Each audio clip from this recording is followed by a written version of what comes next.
lagi naiinitan, pawis na pawis, taas ng blood pressure, taas ng heart rate, nagtatae, hindi nireregla, okay? Yan ang mga complication natin ng hyperthyroid. So, ang resulta ay mataas ang T3, T4 pag hyperthyroid ka. Yan. Pwede rin magpa-thyroid ultrasound. Ito naman, thyroid ultrasound, usually pang pang bukol, pang cancer to.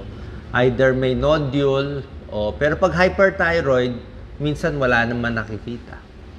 Merong iba, may bukol, may cancer, kaya nag-hyperthyroid, kaya pinapa-thyroid ultrasound. I-check lang na walang mga bukol-bukol na nakatago. 3 ang gamutan kung hyperthyroid. Comment po kayo kung anong gamot nyo. I'm sure, nababasa ko na comment nyo, mga may methimazole, carbimazole, PTU, 3 gamutan, 3 choices. Number 1, tableta.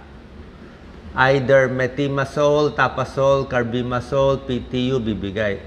Second option, RAIU, radioactive iodine.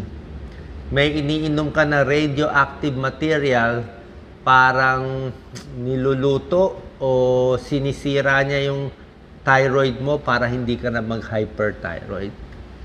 Okay? At pangatlo, pwede operahan. Babawasan yung thyroid gland para hindi na ma-hyper, konti na lang ititira.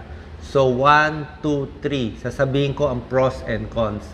Number 1, yung umiinom ng gamot, ito yung pinakasimple. Bibigyan ka na methimazole, tapazole, 5 mg, kulang ka 5 mg, usually 10 or 20 mg.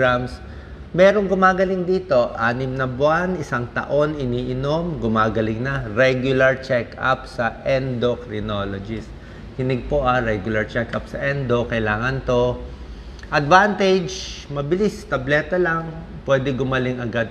Pero, meron ding side effect sa iilang tao. Actually, medyo marami side effect niya. Siguro mga 10%, maybe 10 to 20% possible magka-side effect.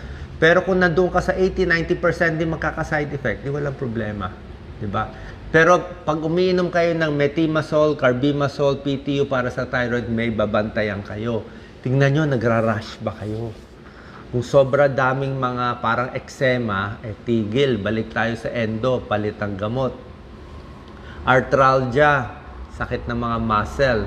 Isa sa delikadong side effect ng mga thionamides, isang delikadong side effect ito, agranulocytosis.